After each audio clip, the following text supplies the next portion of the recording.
बिस्मिल्लाहिर्रहमानिर्रहीम। अस्सलाम वालेकुम तमाम तर स्टूडेंट्स को 10th class computer online lecture number 3 के अंदर सुल्तान ट्यूटर की तरफ से वेलकम।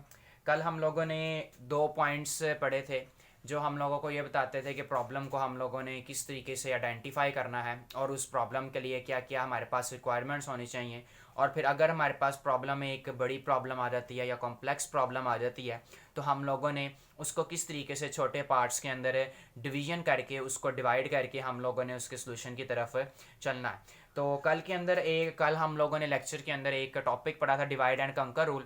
उसकी डेफिनेशन जो है वो आप लोगों को कल प्रीवियस लेक्चर की वीडियो के अंदर उसकी डिस्क्रिप्शन के अंदर मिल जाती है। और भी कोई एक्स्ट्रा डेफिनेशंस होती हैं तो मैं उसी डिस्क्रिप्शन के अंदर उसको राइट कर देता हूँ, आप लोग वीडियो की डिस्क्रिप्शन के अंदर जाके उसको देख लिया करें। नेक्स्ट आगे चलते हैं तो हमारे पास टॉपिक जो आता है पेज नंबर 2 के ऊपर 1.2.4 टॉपिक है design algorithm and draw flow chart. यहाँ पे अब उसने 2 वर्ड्स मुझे बताए हैं। अगर मैं आपके सामने लिख रहा हूँ, ये एक वर्ड उसने मुझे बताया है एल्गोरिदम और दूसरा वर्ड उसने मुझे बताया है फ्लो चार्ट। तो जब आप लोगों ने ये लेक्चर स्टडी करना है एल्गोरिदम और फ्लो चार्ट से रिलेटेड, तो जब भी आपके सामने एल्गोरिदम का वर्ड आएगा आप लोगों ने हमेशा एक चीज़ याद रखनी है, अपने जहन के अंदर एक चीज़ लेके आनी है। वो चीज़ लेके आनी है आप लोगों ने list of steps. List of steps का मतलब है मरहलों की तादाद या मरहलों की एक फहरिस्त। अब मरहले क्या होते हैं? मरहले का मतलब होता है स्टेप्स। स्टेप्स का मतलब आपने कितने मरहलों के अंदर, कितने स्टेप्स के अंदर किसी प्रॉब्लम को सॉल्व करना है, वो आपके पास क्या कहलाता है? एल्गोरिदम कहलाता है। यानी कि जब भी आप लोगों के सामने एल्गोरिदम की बात की जाएगी तो एल्गोरिदम का मतलब होगा लिस्ट ऑफ स्टेप्स। कौन से लिस्ट ऑफ स्टेप्स? जो किसी भी प्रॉब्लम को सॉल्व करने के अंदर स्टेप्स लगते हैं या मरहले लगते हैं उसको हम लोग कहते हैं लिस्ट ऑफ स्टेप्स, यानी कि एल्गोरिदम। तो डिजाइनिंग एल्गोरिदम का मतलब ये होगा कि आप एक स्टेप्स की लिस्ट बनाओ, आप एक फहरिस्त बनाओ मरहलों की, कि सबसे पहले मरहले में आप किस तरीके से प्रॉब्लम को देखोगे, उसके बाद क्या करोगे, उसके बाद क्या करोगे और एंड में किस तरीके से उसका सोल्यूशन फाइंड करोगे। ये सारा कुछ जब हम लोग कलेक्टिवली स्टडी करते हैं तो हमारे पास एक डेफिनेशन बनती है, वो है डिजाइनिंग एल्गोरिदम की। एल्गोरिदम हमेशा एक पेज के ऊपर बनाया जाता है और इसके अंदर हम लोग फर्दर इसकी डेफिनेशन और इसकी जो प्रॉपर्टीज़ हैं वो आगे जाके नेक्स्ट टॉपिक के अंदर इसी चैप्टर के अंदर हम लोग रीड करेंगे। अभी डिजाइनिंग एल्गोरिदम एक छोटा सा उसने टॉपिक दिया हुआ है और इसके अलावा आपको एक वर्ड उसने यहाँ पे बता दिया, वो लिस्ट ऑफ स्टेप्स। तो जब भी एल्गोरिदम आपके सामने आएगा आप लोगों ने चीज़ याद रखनी है लिस्ट ऑफ स्टेप्स की। अब बात करते हैं कंप्यूटर एल्गोरिदम की। तो कंप्यूटर एल्गोरिदम की अगर बात करें तो एक कंप्यूटर का जो एल्गोरिदम है वो 3 काम करता है आपके पास। वो इनपुट एंटर करवाता है अपने अंदर, उसके बाद प्रोसेसिंग करने के बाद आउटपुट की सूरत में आपको रिजल्ट वापस देता है। तो जब भी आप लोग एल्गोरिदम यूज़ करेंगे तो ये 3 चीज़ें उसके अंदर लाजमी तौर पे आएंगी। इसके बाद अगर डिसीजन मेकिंग है वो भी आती है। इसके अलावा आपकी कोई प्रोसेसिंग है, एक्स्ट्रा प्रोसेसिंग है या किसी चीज़ को अलर्ट करना आपने, वो सब कुछ उसके अंदर आता है। जैसे जैसे हम लोग फर्दर आगे चलते जाएंगे उसको भी हम लोग स्टडी करते जाएंगे। तो सबसे पहले अगर आप लोग देखें तो एल्गोरिदम के 3 काम होते हैं, एक इनपुट, एक प्रोसेसिंग और तीसरा आउटपुट। तो उसके बाद हम लोग बुक की तरफ चलते हैं। तो बुक के ऊपर आप लोगों ने जैसे निशान लगाना है इस एल्गोरिदम का तो वो आप लोग देख लें। डिज़ाइन एल्गोरिदम पेज नंबर 2 के ऊपर, designing the algorithm requires to develop a finite list of steps. के एल्गोरिदम डिज़ाइन करने का मकसद ये होता है कि हमारे पास एक फाइनाइट लिस्ट हो। फाइनाइट का मतलब है ख़त्म हो जाने वाली, जो महदूद लिस्ट होगी उसको हम लोग फाइनाइट लिस्ट कहते हैं।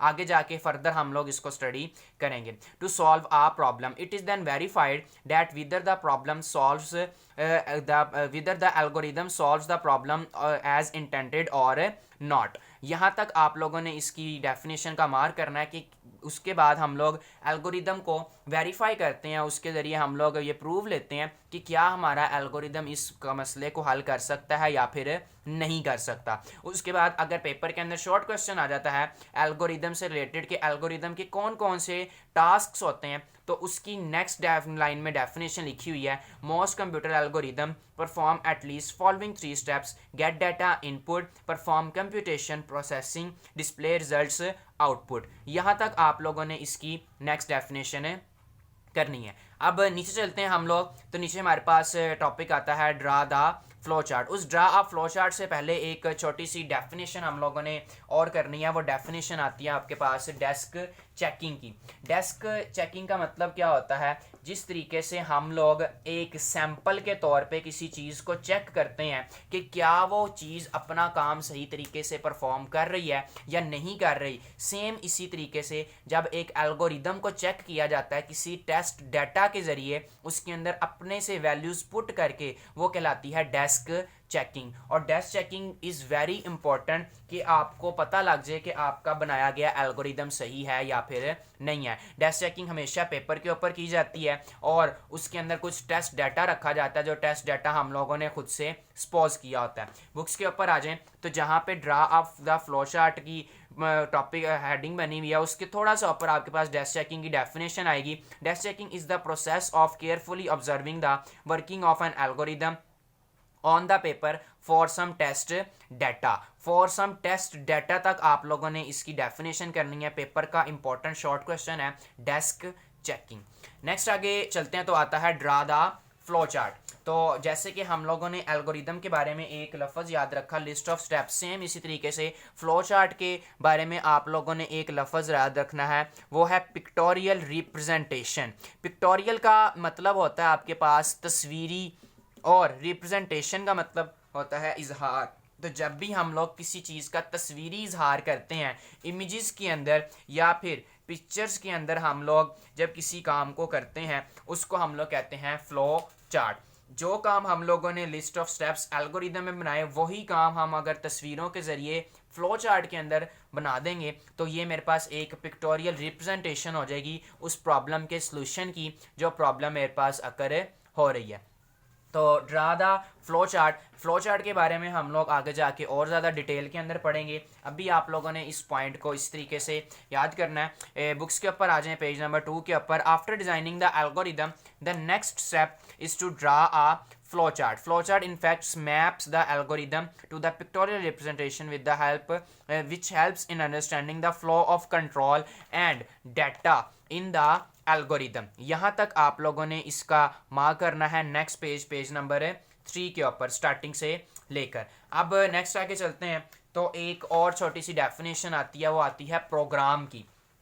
प्रोग्राम किसको कहते हैं? जो डेस्क चेकिंग के अंदर लिखा हुआ है। प्रोग्राम का मतलब होता है कंप्यूटर को दी जाने वाली जो इंस्ट्रक्शंस होती हैं वो प्रोग्राम कहलाती हैं। यानी कि वो वाली इंस्ट्रक्शन, वो वाली हदायत जो मैंने कंप्यूटर को दी हैं वो क्या कहलाती हैं?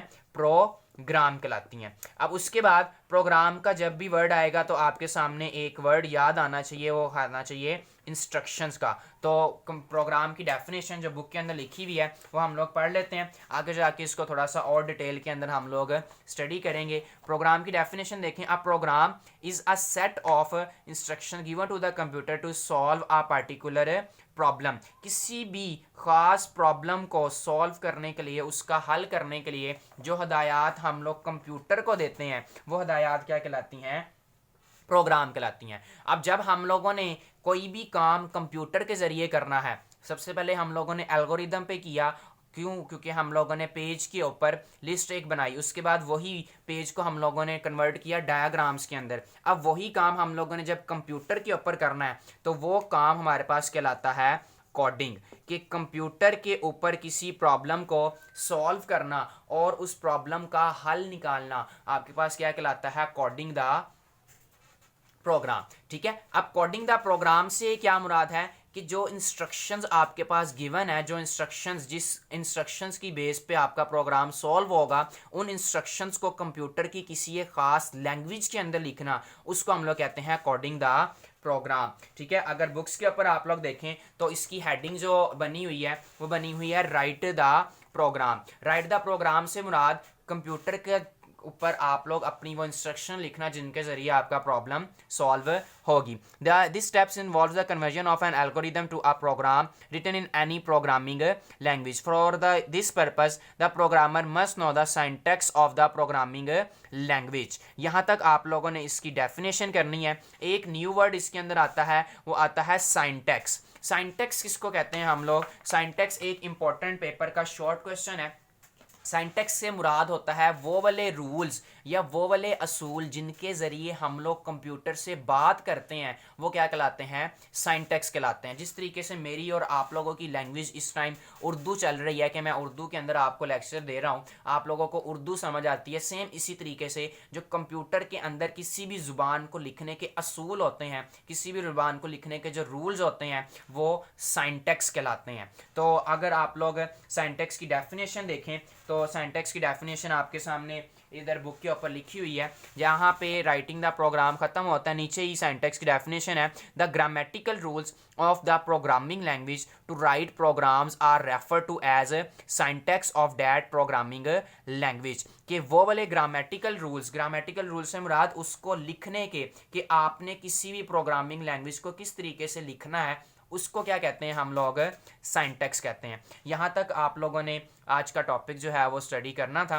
इसके अलावा आप लोगों से अब कल स्मार्ट सिलेबस के नेक्स्ट टॉपिक में मिलेंगे इंशाल्लाह। अल्लाह हाफिज़, अपना ख्याल रखिएगा।